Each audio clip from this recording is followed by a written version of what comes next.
Hello students, welcome back to my YouTube channel. तो आज की इस वीडियो से हम स्टार्ट करेंगे नर्सिंग रिसर्च एंड स्टैटिस्टिक्स की यूनिट 4। तो आपकी यूनिट 4 है, उसका नाम है रिसर्च अप्रोचेज एंड डिजाइंस। तो इस यूनिट के अंदर हम रिसर्च से रिलेटेड अप्रोचेज और डिजाइंस है वो पढ़ेंगे। तो सबसे पहले डिस्कस करते हैं आपकी फोर्थ यूनिट का सिलेबस। तो जो फोर्थ यूनिट है उसका सिलेबस इतना ब्रॉड नहीं है, इसके अंदर ये दो चीज़ें वो हम पढ़ते हैं। तो अप्रोचेज की बात करें तो जो रिसर्च की फोर्थ यूनिट उसके अंदर तीन अप्रोचेज है वो बताई हुई है, जिसमें फर्स्ट आती है हिस्टोरिकल अप्रोच, सर्वे अप्रोच और एक्सपेरिमेंटल अप्रोच। और जो रिसर्च से रिलेटेड डिजाइंस होते हैं वो दो हैं, क्वालिटेटिव और क्वांटिटेटिव डिजाइंस। तो आज की ये वीडियो ये हमारी होने वाली है पार्ट 1। तो इस वीडियो के अंदर हम कवर करेंगे हिस्टोरिकल अप्रोच, सर्वे अप्रोच और एक्सपेरिमेंटल अप्रोच के बारे में। जो ये तीनों टॉपिक्स है ये आपके एग्ज़ाम के लिए बहुत ही ज़्यादा इम्पोर्टेंट है, इसलिए आप इस वीडियो को एंड तक ज़रूर देखिए। तो बिना टाइम वेस्ट के स्टार्ट करते हैं आज का हमारा लेक्चर। तो सबसे पहले हम डिस्कस करेंगे हिस्टोरिकल रिसर्च के बारे में और देखेंगे कि जो हिस्टोरिकल रिसर्च है वो क्या होती है। तो सबसे पहले डिस्कस करते हैं हम हिस्टोरिकल रिसर्च के डेफिनेशन के बारे में। तो historical research is a systematic and critical investigation of past events, development and experiences to understand present practices and guide future decisions in nursing and health care.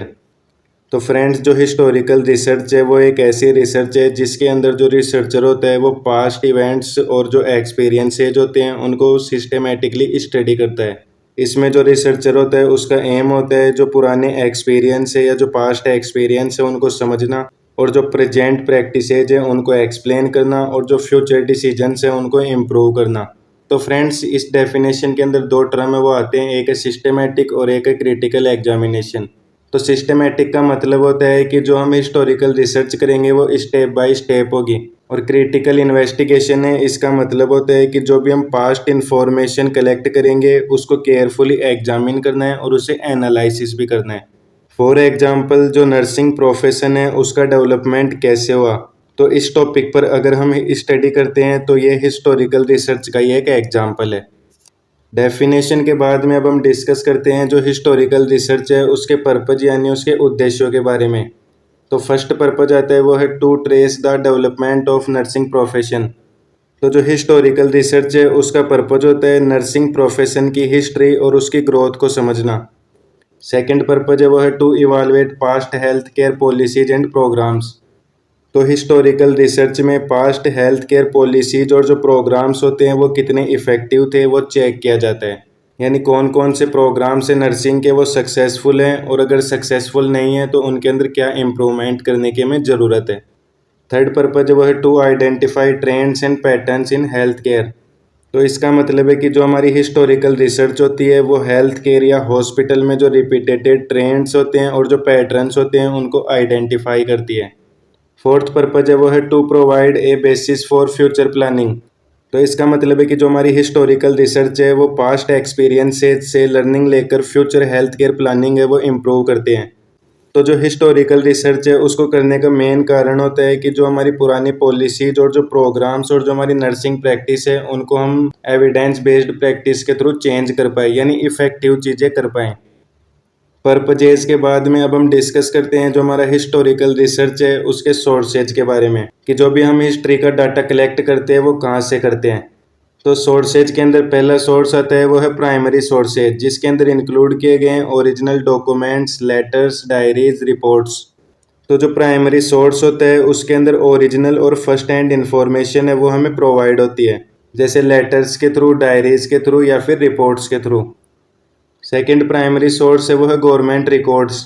तो जो ऑफिशियल गवर्नमेंट डॉक्यूमेंट्स होते हैं वो भी एक इम्पोर्टेंट होते हैं historical data के सोर्स में। फॉर एग्जांपल, गवर्नमेंट रिकॉर्ड्स में आते हैं हेल्थ केयर से रिलेटेड रिकॉर्ड्स या फिर census reports. Third primary source आते हैं वो है फोटोग्राफ्स एंड इंटरव्यूज़। जो ओल्ड फोटोग्राफ्स और इंटरव्यूज़ होते हैं उससे भी पास्ट इंफॉर्मेशन है वो कलेक्ट की जाती है, तो ये भी हिस्टोरिकल रिसर्च का एक अच्छा खासा सोर्स होता है। प्राइमरी के बाद में सेकंड सोर्स आता है वो है सेकेंडरी सोर्स, जिसके अंदर इंक्लूड किए गए हैं बुक्स, जर्नल्स, आर्टिकल्स। तो फ्रेंड्स, इन तीनों चीज़ों के थ्रू हम जो हिस्टोरिकल रिसर्च है उसके अंदर जो पास्ट इंफॉर्मेशन है वो कलेक्ट कर पाते हैं। सेकंड है review and summarise of past research. इसका मतलब है कि जो पास्ट रिसर्च की समरी होती है और जो रिव्यू आर्टिकल्स होते हैं उसको हम सेकेंडरी सोर्सेज हैं उसके अंदर इंक्लूड करते हैं। तो सोर्सेज के बाद में अब हम डिस्कस करते हैं कि जो हमारी हिस्टोरिकल रिसर्च होती है उसको हम स्टेप बाय स्टेप कैसे परफॉर्म करते हैं, जिसमें फर्स्ट स्टेप आती है वो है आइडेंटिफिकेशन ऑफ रिसर्च प्रॉब्लम। तो सबसे पहले जो रिसर्चर होता है वो हिस्टोरिकल टॉपिक या जो प्रॉब्लम होती है उसको चूज करता है जिसको स्टडी करनी होती है। यानी इसके अंदर ये देखा जाता है कि हमें किस चीज़ पर रिसर्च करनी है, यानी किस चीज़ की हिस्ट्री है वो हमें निकालनी है। सेकेंड स्टेप आती है वो है कलेक्शन ऑफ हिस्टोरिकल डाटा।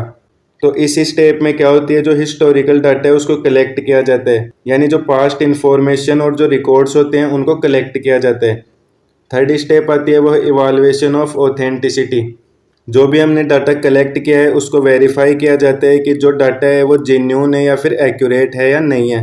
यानी इसके अंदर ये चेक करते हैं कि जो भी डाटा अपन ने कलेक्ट किया है कहीं वो फेक तो नहीं है। फोर्थ स्टेप आती है वो है एनालिसिस एंड इंटरप्रिटेशन। इसके अंदर जो रिसर्चर होता है वो कलेक्ट किए गए जो भी डाटा या इंफॉर्मेशन है उसको एनालिसिस करता है और इंटरप्रिटेट करता है। तो फिफ्थ और लास्ट स्टेप आती है वो है प्रेजेंटेशन ऑफ फाइंडिंग्स। तो फ्रेंड्स, जो लास्ट स्टेप होती है इसके अंदर जो रिसर्चर होता है वो अपनी फाइंडिंग्स यानी जो भी रिसर्च का रिजल्ट निकला है उसको रिपोर्ट या प्रेजेंटेशन के फॉर्म में प्रेजेंट करता है। तो स्टेप्स के बाद में अब हम डिस्कस करते हैं कि जो हमारा हिस्टोरिकल रिसर्च है उसके कौन कौन से एडवांटेजेज या फ़ायदे हैं। तो सबसे पहला एडवांटेजेज है वो है provide background and foundation for research. तो इसका मतलब है कि जो हिस्टोरिकल रिसर्च होता है वो रिसर्चर को स्ट्रॉन्ग बैकग्राउंड नॉलेज है वो प्रोवाइड करती है, यानी जो भी टॉपिक या प्रॉब्लम होती है उसको डीपली अंडरस्टैंड करने में हेल्प मिलती है रिसर्चर को। सेकेंड एडवांटेज आता है वो है हेल्प्स इन पॉलिसी फॉर्मुलेशन। तो इसका मतलब है कि जो भी हमने पास्ट एक्सपीरियंस कलेक्ट किए हैं उसके थ्रू हम नई पॉलिसीज है उनका फॉर्मेशन कर सकते हैं। थर्ड है improves understanding of current practices. तो इसका मतलब है कि जो भी नर्सिंग के अंदर हम करंट प्रैक्टिस या फिर जो भी परफॉर्म करते हैं चीज़ें उनको हमें इम्प्रूव करने में हेल्प मिलती है। एडवांटेजेस के बाद में अब हम डिस्कस करते हैं जो हमारा हिस्टोरिकल रिसर्च है उसकी क्या क्या लिमिटेशंस होती है उनके बारे में।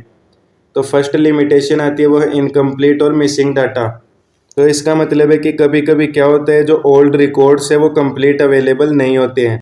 अगर बहुत पुराने डाटा है उनको अगर हम चेक करते हैं तो उसमें क्या होता है, कई कई बार जो इम्पोर्टेंट इन्फॉर्मेशन है वो मिसिंग हो सकती है। सेकेंड लिमिटेशन है वो है possibility of bias in interpretation.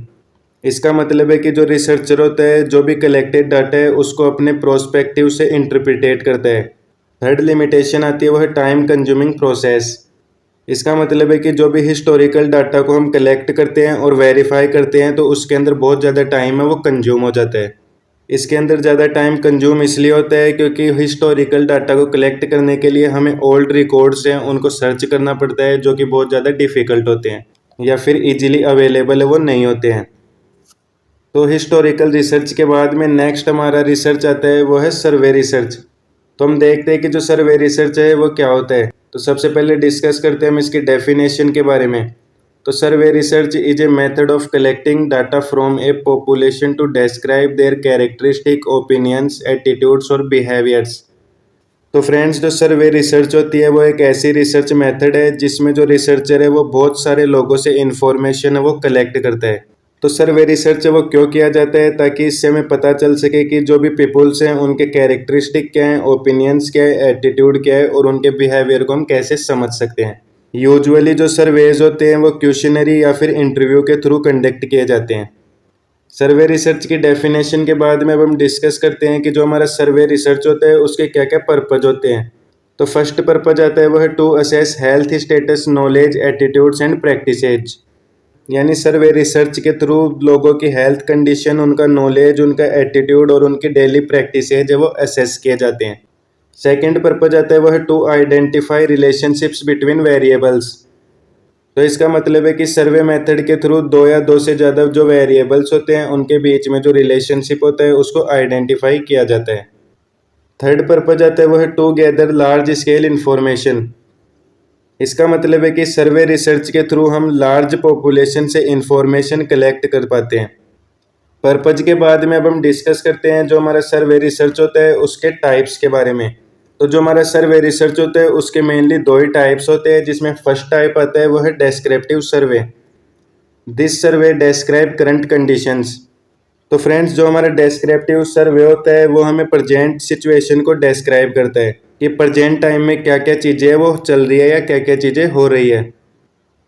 Second type आता है वो है हमारा analytical survey, examines the relationships. तो जो हमारा एनालिटिकल सर्वे होता है उसके थ्रू हम वेरिएबल्स के बीच में जो भी रिलेशनशिप है उसको स्टडी करते हैं। टाइप्स के बाद में अब हम डिस्कस करते हैं कि जो सर्वे रिसर्च के थ्रू हम डाटा कलेक्ट करते हैं उनके कौन कौन से मेथड होते हैं, यानी किन किन मेथड के थ्रू हम डाटा है उसको कलेक्ट कर पाते हैं। जिसमें फर्स्ट मेथड आता है वो है क्वेश्चनरीज, यानी इसके अंदर हम रिटर्न क्वेश्चंस के थ्रू डाटा कलेक्ट करते हैं। सेकंड मेथड आता है वो है इंटरव्यूज़। इंटरव्यूज़ में क्या होता है कि जो रिसर्चर होता है वो डायरेक्टली जो पार्टिसिपेंट्स या पीपुल्स होते हैं उनसे क्वेश्चंस पूछता है। थर्ड मेथड आता है वो है ऑब्जर्वेशंस। तो जो ऑब्जर्वेशंस होता है इसके अंदर क्या होता है कि जो भी रिसर्चर होता है वो पार्टिसिपेंट्स या फिर जो पीपुल्स होते हैं उनके बिहेवियर को ऑब्जर्व करता है। मेथड्स के बाद में अब हम डिस्कस करते हैं कि जो हमारा सर्वे रिसर्च है उसको हम कैसे स्टेप बाय स्टेप परफॉर्म कर पाते हैं। जिसमें फर्स्ट स्टेप आती है वो है डिफाइन रिसर्च प्रॉब्लम। तो सबसे पहले जो रिसर्च टॉपिक और प्रॉब्लम है वो डिसाइड की जाती है, यानी किस चीज़ पे हमें रिसर्च करना है। सेकेंड स्टेप आती है सिलेक्ट पॉपुलेशन ऑब्लिक सैंपल। तो सेकेंड स्टेप में हम रिसर्च के लिए जो पार्टिसिपेंट्स या पीपुल्स होते हैं उनको चूज़ करते हैं। थर्ड स्टेप आती है वो है डेवलप टूल। तो थर्ड स्टेप में हम क्या करते हैं, जो क्वेश्चनरीज या इंटरव्यू होते हैं उनके शेड्यूल्स को हम प्रिपेयर करते हैं, यानी जो भी टूल्स होते हैं डाटा कलेक्शन के उनको हम प्रिपेयर करते हैं। फोर्थ स्टेप आती है वो है कलेक्ट डाटा। तो फोर्थ स्टेप में हम क्या करते हैं, जो भी पार्टिसिपेंट्स होते हैं या फिर जो भी पीपुल्स होते हैं उनसे हम एक्चुअल इन्फॉर्मेशन है वो कलेक्ट करते हैं। फिफ्थ स्टेप आती है वो है एनालाइज एंड इंटरप्रिटेट। तो सर्वे रिसर्च के लास्ट में हम क्या करते हैं, जो भी डाटा कलेक्ट हुआ है उसको एनालिसिस करते हैं और जो रिजल्ट्स हैं उनको निकालते हैं। स्टेप्स के बाद में अब हम डिस्कस करते हैं कि जो हमारा सर्वे रिसर्च होता है उसके क्या क्या एडवांटेजेस यानी फ़ायदे होते हैं। जिसमें फर्स्ट एडवांटेज होता है वो है कवर्स लार्ज पॉपुलेशन। तो इसका मतलब है कि जो सर्वे रिसर्च है उससे हम बहुत सारे लोगों से डाटा है वो कलेक्ट कर पाते हैं ईजीली। सेकेंड एडवांटेज है वो है कॉस्ट इफेक्टिव एंड क्विक। तो जो सर्वे रिसर्च मेथड होता है वो ज़्यादा खर्चीला भी नहीं होता है और जो इन्फॉर्मेशन है वो हमें क्विकली मिलती है, यानी जल्दी मिलती है। थर्ड एडवांटेज आता है वो है useful for community health studies. इसका मतलब है कि जो भी कम्युनिटी और पब्लिक हेल्थ रिसर्च होती है उसके अंदर जो सर्वे रिसर्च है वो बहुत ही ज़्यादा यूजफुल होता है। तो एडवांटेजेस के बाद में अब हम डिस्कस करते हैं जो हमारा सर्वे रिसर्च होता है उसके कौन कौन से लिमिटेशंस होती है। जिसमें फर्स्ट लिमिटेशन आती है वो है रेस्पॉन्स बायस। तो फ्रेंड्स, कभी कभी क्या होता है जब भी कोई रिसर्चर है वो सर्वे रिसर्च कर रहा होता है तो उस टाइम पे क्या होता है, जो भी पीपुल्स होते हैं वो उसको गलत आंसर है वो दे सकते हैं। सेकंड लिमिटेशन आती है वो है accuracy depends on honesty of participants. इसका मतलब है कि जो भी हमने सर्वे रिसर्च किया है उसके रिजल्ट्स है वो तभी एक्यूरेट होंगे जब जो पार्टिसिपेंट्स या पीपुल्स है वो होनेस्टली रिप्लाई देंगे, यानी हमने उनसे कोई भी क्वेश्चन पूछा अगर वो उसका सही जवाब देते हैं तो जो रिजल्ट्स है वो सही आएंगे, और अगर हमने क्वेश्चन पूछा अगर उसका वो गलत जवाब देते हैं या फिर एक्यूरेट जवाब नहीं देते हैं तो जो रिजल्ट्स है उनके अंदर अल्ट्रेशन देखने को मिल सकता है। थर्ड लिमिटेशन आता है वो है लिमिटेड डेप्थ ऑफ इंफॉर्मेशन। तो इसका मतलब है कि जब भी हम सर्वे रिसर्च करते हैं या फिर कोई सर्वे करते हैं उसके अंदर हम जो पर्सन्स होते हैं उनसे थोड़ी बहुत इन्फॉर्मेशन है वही कलेक्ट कर पाते हैं। सर्वे रिसर्च के बाद में अब हम डिस्कस करते हैं हमारी थर्ड रिसर्च एक्सपेरिमेंटल रिसर्च के बारे में, और जानते हैं कि जो हमारी एक्सपेरिमेंटल रिसर्च है वो क्या होती है। तो सबसे पहले हम डिस्कस करते हैं इसकी डेफिनेशन के बारे में। Experimental research is a method used to study cause and effect by changing one factor and observing its result। तो फ्रेंड्स, जो एक्सपेरिमेंटल रिसर्च होता है उसमें जो रिसर्चर होता है वो किसी एक फैक्टर को चेंज कर देता है और फिर देखता है कि जो भी फैक्टर हमने चेंज किया है उसका क्या रिजल्ट आता है। तो फ्रेंड्स, जो एक्सपेरिमेंटल रिसर्च होता है उसमें मेनली हम कॉज एंड इफेक्ट रिलेशनशिप है उसके बीच में स्टडी करते हैं। तो कॉज का मतलब होता है रिसर्चर ने जिस फैक्टर को चेंज किया है, और इफेक्ट का मतलब होता है कि जो भी रिसर्चर ने फैक्टर को चेंज किया है उसका क्या इफेक्ट आ रहा है।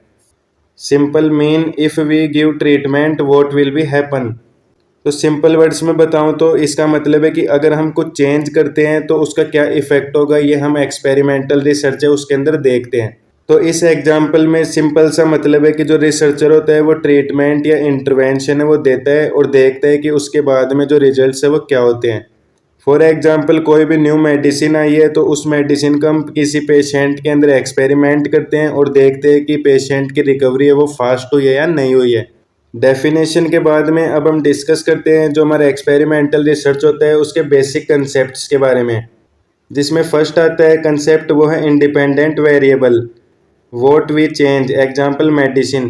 तो फ्रेंड जो इंडिपेंडेंट वेरिएबल होता है वो फैक्टर होता है जिसे रिसर्चर है वो चेंज करता है। फॉर एग्जाम्पल अगर जो रिसर्चर होता है वो किसी मेडिसिन को चेंज करता है तो उसे हम इंडिपेंडेंट वेरिएबल है वो बोलते हैं। सेकंड आता है वो है हमारा dependent variable, results of change, यानी इंडिपेंडेंट वेरिएबल में जो भी चीज़ हमने चेंज की थी, जैसे हमने मेडिसिन चेंज की थी तो डिपेंडेंट वेरिएबल के अंदर हम देखते हैं कि उस मेडिसिन को चेंज करने पे क्या रिजल्ट आता है। फॉर एग्जाम्पल हम इसके अंदर चेक करते हैं, जैसे कोई ड्रग है वो पेशेंट को दे दी तो देखते हैं कि जो पेशेंट की रिकवरी है वो फास्ट हुई है नहीं हुई है। For example giving a new drug and checking recovery rate, मान लो कोई पर्सन है वो बीपी के टैबलेट्स लेता है पर उसकी रिकवरी है वो नॉर्मल है, फिर हम उसे बीपी की एक एडवांस ड्रग देते हैं जो रिसर्च के थ्रू नई बन के आई है, तो हम उसमें चेक करते हैं कि जो पर्सन होता है उसकी रिकवरी फास्ट हुई है नहीं हुई है। तो एक्सपेरिमेंटल जो रिसर्च होता है उसका सीधा सा कंसेप्ट है, इस एग्जाम्पल के थ्रू हम समझते हैं। जैसे हम कोई भी नई ड्रग देते हैं तो वो तो होता है इंडिपेंडेंट वेरिएबल, और नई ड्रग देने से जो पर्सन की रिकवरी रेट हो जाती है उसको अपन बोलते हैं डिपेंडेंट वेरिएबल। बेसिक कंसेप्ट के बाद में अब हम डिस्कस करते हैं जो हमारा एक्सपेरिमेंटल रिसर्च होता है उसके अंदर कौन कौन से ग्रुप्स होते हैं उनके बारे में। तो हमारा जो एक्सपेरिमेंटल रिसर्च होता है उसके मेनली दो ही ग्रुप होते हैं, जिसमें फर्स्ट आता है वह एक्सपेरिमेंटल ग्रुप गेट्स ट्रीटमेंट। तो फ्रेंड्स एक्सपेरिमेंटल ग्रुप है वो ऐसा ग्रुप होता है जिसे हम न्यू ट्रीटमेंट या इंटरवेंशन है वो देते हैं, यानी जो हमारा एक्सपेरिमेंटल ग्रुप होता है उसके अंदर उन पर्सन्स को इंक्लूड किया जाता है जिसे हम नया ट्रीटमेंट है वो देते हैं, यानी जिसके ऊपर एक्सपेरिमेंट करते हैं उसे हम एक्सपेरिमेंटल ग्रुप कहते हैं। सेकंड ग्रुप आता है वो है control group does not gate treatment. तो फ्रेंड जो कंट्रोल ग्रुप होता है उसे हम नॉर्मल ट्रीटमेंट है वो देते हैं, नया ट्रीटमेंट है वो नहीं देते हैं। तो इन दोनों ग्रुप्स को हम एक एग्जाम्पल के थ्रू समझते हैं। मान लो कि 10 पेशेंट्स है किसी हॉस्पिटल में जो एक ही डिजीज है उससे सफ़र कर रहे हैं। तो फ्रेंड्स जब वो एक ही डिजीज से सफ़र करेंगे तो उनका जो ट्रीटमेंट जो मेडिसिन है वो भी ऑलमोस्ट सेम रहती है। तो जो 10 पेशेंट्स उनको हम 5-5 के अंदर डिवाइड कर लेते हैं। तो जो 5 पेशेंट्स हैं उनको हम एक्सपेरिमेंटल ग्रुप के अंदर इंक्लूड करते हैं और जो अनदर 5 हैं उनको हम कंट्रोल ग्रुप के अंदर इंक्लूड करते हैं। तो जो एक्सपेरिमेंटल ग्रुप के जो भी पेशेंट्स होते हैं उनके ऊपर हम क्या करते हैं, उनकी ड्रग्स को बदल के उनको नई ड्रग्स देते हैं, जबकि कंट्रोल ग्रुप के अंदर जो उनकी ड्रग्स पहले से चल रही है वो ही देते हैं, नई ड्रग्स है वो नहीं देते हैं। तो जो भी हमने नई ड्रग दी है एक्सपेरिमेंटल ग्रुप वाले पेशेंट्स को तो उसका इफेक्ट हम चेक करते हैं और जो कंट्रोल ग्रुप यानी जो पर्सन नॉर्मल मेडिसिन ले रहे थे उन दोनों से कंपेयर करते हैं और देखते हैं कि जो नई ड्रग है क्या उसका जो इम्पैक्ट है वो पुरानी ड्रग से अच्छा है या नहीं है।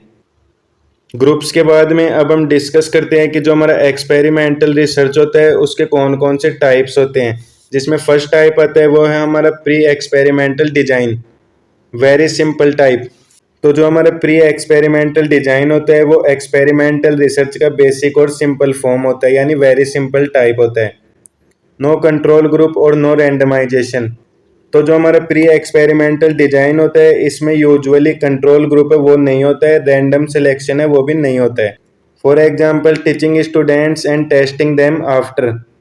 इसका मतलब है कि जो भी स्टूडेंट्स हैं उनको एक टीचर है वो पहले पढ़ाता है उसके बाद में उनका टेस्ट लेता है। Less reliable type. जो प्री एक्सपेरिमेंटल डिजाइन होता है वो बिल्कुल ही रिलायबल है वो नहीं होता है, यानी कम रिलायबल होता है। इसके बाद में हमारा सेकंड टाइप आता है वो है हमारा quasi experimental design, treatment is given. तो फ्रेंड्स ये जो हमारा डिजाइन होता है इसके अंदर जो रिसर्चर होता है वो ट्रीटमेंट देता है पेशेंट को और जो उनका रिजल्ट है वो ऑब्जर्व करता है। No randomisation. इसके अंदर क्या होता है, जो भी पीपुल्स पेशेंट या पार्टिसिपेंट्स होते हैं उनको हम रैंडमली सेलेक्ट है वो नहीं करते हैं। More practical type. जो हमारा क्वासी एक्सपेरिमेंटल डिजाइन होता है वो प्रैक्टिकल सिचुएशन में बहुत ही ज़्यादा यूज किया जाता है। For example comparing two hospital wards. यानी एक वार्ड में न्यू ट्रीटमेंट दिया जाता है और दूसरे वार्ड के अंदर नॉर्मल ट्रीटमेंट दिया जाता है। फिर हम डिस्कस करते हैं इन दोनों के रिजल्ट्स के बारे में, कंपेयर करके देखते हैं कि जो भी हमने नया ट्रीटमेंट दिया है क्या वो पुराने ट्रीटमेंट से अच्छा है या नहीं है। क्वासी एक्सपेरिमेंटल डिजाइन के बाद में थर्ड हमारा टाइप आता है, वो है true experimental design, best and most accurate type. तो जो हमारा ट्रू एक्सपेरिमेंटल डिजाइन होता है ये एक्सपेरिमेंटल रिसर्च का सबसे स्ट्रॉन्ग और रिलायबल डिजाइन होता है, क्योंकि जो ये ट्रू एक्सपेरिमेंटल डिजाइन होता है ये हमें एक्यूरेट रिजल्ट्स देता है और साइंटिफिक रिसर्च में सबसे ज़्यादा ट्रस्टेड होता है। Has randomisation plus control group plus treatment.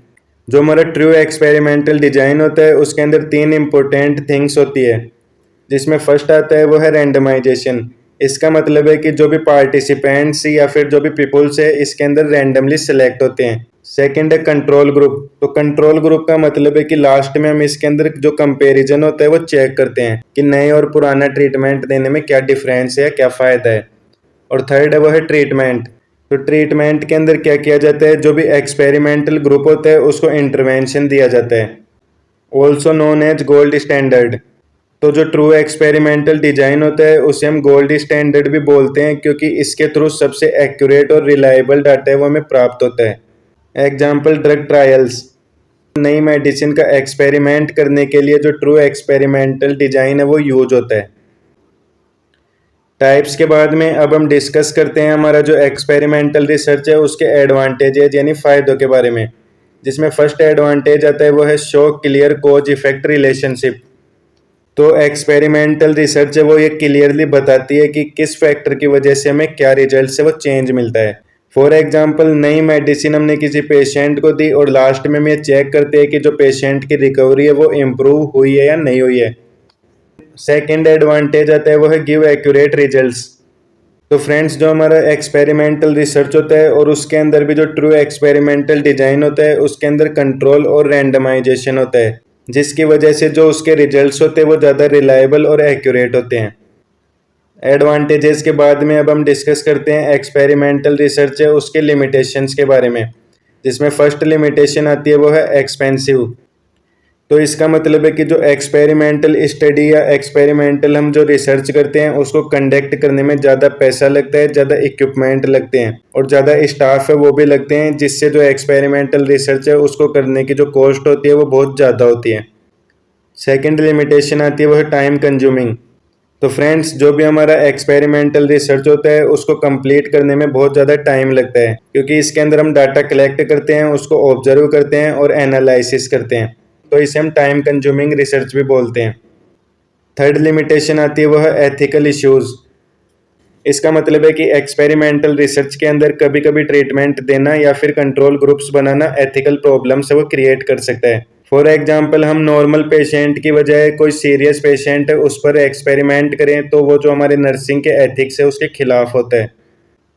तो फ्रेंड्स ये था आज का हमारा पार्ट 1, जिसके अंदर हमने डिस्कस किया रिसर्च अप्रोचेज के बारे में। रिसर्च अप्रोचेज में भी हमने 3 रिसर्च अप्रोचेज उनके बारे में डिस्कशन किया, जिसमें फर्स्ट अप्रोच के बारे में डिस्कस किया वह हिस्टोरिकल, सेकंड सर्वे और थर्ड है एक्सपेरिमेंटल।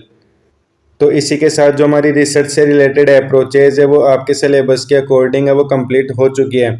नेक्स्ट वीडियो यानी जो पार्ट 2 आएगा उसके अंदर हम डिस्कस करेंगे रिसर्च से रिलेटेड 2 डिजाइंस के बारे में, जो कि हमारा क्वालिटेटिव और क्वांटिटेटिव डिजाइन, और साथ ही हम इसके अंदर डिस्कस करेंगे कि इन दोनों के बीच में क्या डिफरेंस होता है उसके बारे में। तो फ्रेंड्स आज के लिए इतना ही। आई होप आप सभी को आज की क्लास है वो पसंद आई होगी। अगर आपको ये वीडियो हेल्पफुल लगती है तो वीडियो को लाइक, शेयर और हमारे चैनल को सब्सक्राइब करें। तो फ्रेंड्स मिलते हैं नेक्स्ट वीडियो में पार्ट 2 के साथ।